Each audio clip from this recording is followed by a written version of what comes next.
Coach. On Coach's right. And Daniel Gutierrez, KHOU in Houston. When you put on U of H game tape, what's that first thing that pops out to you?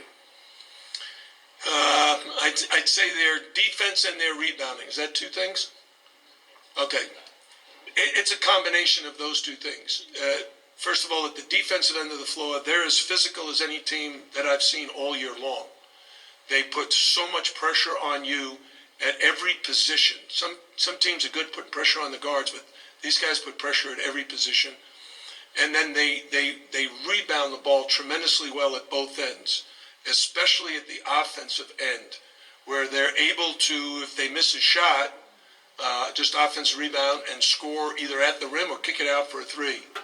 And they got great guard play. They got really terrific athletic big guys. So, they've earned their ranking of number one in the country. We'll move back here on the front. Todd Palmer, KSHB again. A little bit different situation to what Kelvin's going to face next year, but obviously you went from a mid-major to the ACC. He's going from a mid-major conference to the Big 12 next year.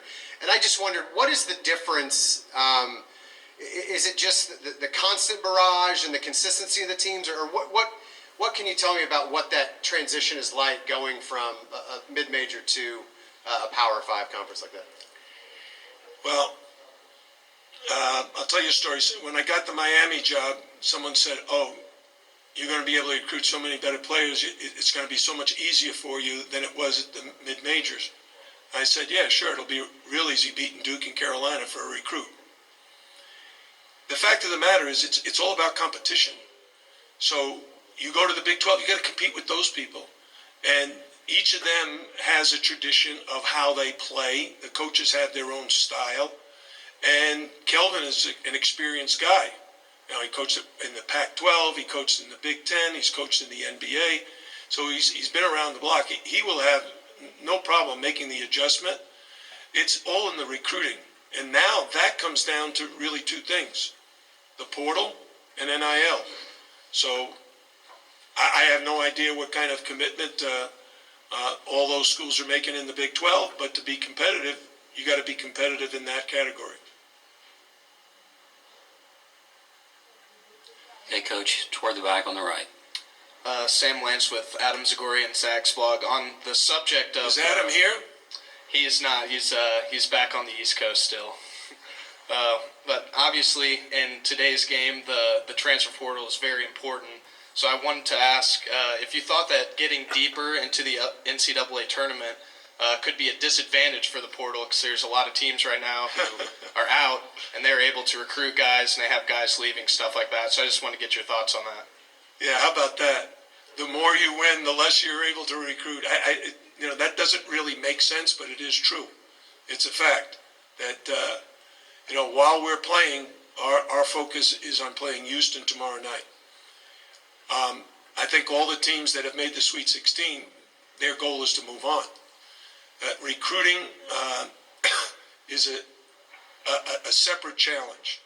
So whenever you can, like right now, I don't even know how many guys we'll have back, because we may have guys who want to transfer. We were one of only 9 teams last year that did not have a single transfer.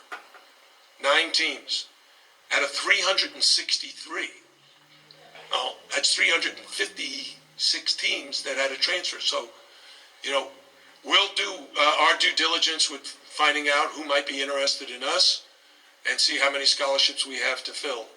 But I think every school has that challenge, because the portal for everyone is like recruiting a McDonald's All-American in a fast-forward situation, because the portal, starts basically now in this past week or so, and it's only going to last until May. When you recruit high school kids, it starts when they're sophomores, juniors in high school, and you recruit them for a year or two. So this is like speed dating. It's like going on Match.com.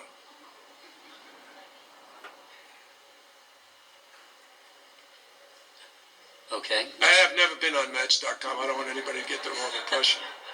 Thanks for clarifying, Coach. In the back, on the left. Chuck Culpepper from the Washington Post. I wonder, 4 Sweet 16s in the last 10 tournaments? I mean, what does that say? about where your program. It says we're in very good company because only 16 teams have been able to do that in the last 10 years. And all of them are the names that, if you had to guess, those are the ones you would guess. I think if you didn't know that we were one of the 16 teams to make a run to the Sweet 16 4 out of the last 10 years, you would not have guessed us until maybe you got to, guess 100. Everybody has looked at the University of Miami as a football program, as a football school. And there's a good reason for that. Our football program has won 5 national championships. And even those who follow baseball know we've won 4 national championships in baseball. But our basketball program has really been elevated over the last 12 years.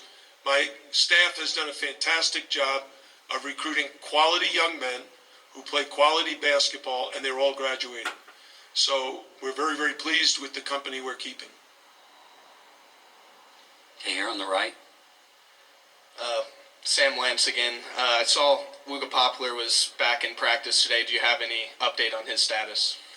Well, we didn't practice Monday. He didn't practice Tuesday or Wednesday. Today's the first chance he had to go up and down since our game against Indiana. So he looked good to me. I'll talk to my trainer, and he'll give me an indication of whether Wooga's ready to go tomorrow. If he's ready to go, he'll be in the start lineup as always. Let's take a break from here in Kansas City and go to Zoom. Alfred, do we have any questions? Yes, we have one. You ready for it? Mm-hmm. Christopher Heidel, please unmute yourself, identify your affiliation, and ask your question.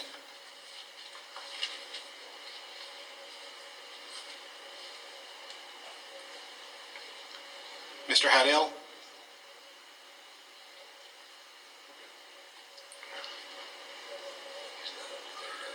Hi, you guys can hear me? Yes, Can you hear we Chris can- Heidel we from can hear Purpose you and now. Radio. Can you hear me? We can hear you now. Go ahead. Hi, Coach Larranaga. This is Chris Heidel from Purpose and Radio in Baltimore. How you doing? Yeah, good. You have a kid from Perry Hall, Maryland, and Anthony Walker. You do a really good job recruiting around the Baltimore metro area, DC, and all that. Why are there good players in this area? Oh, that's easy.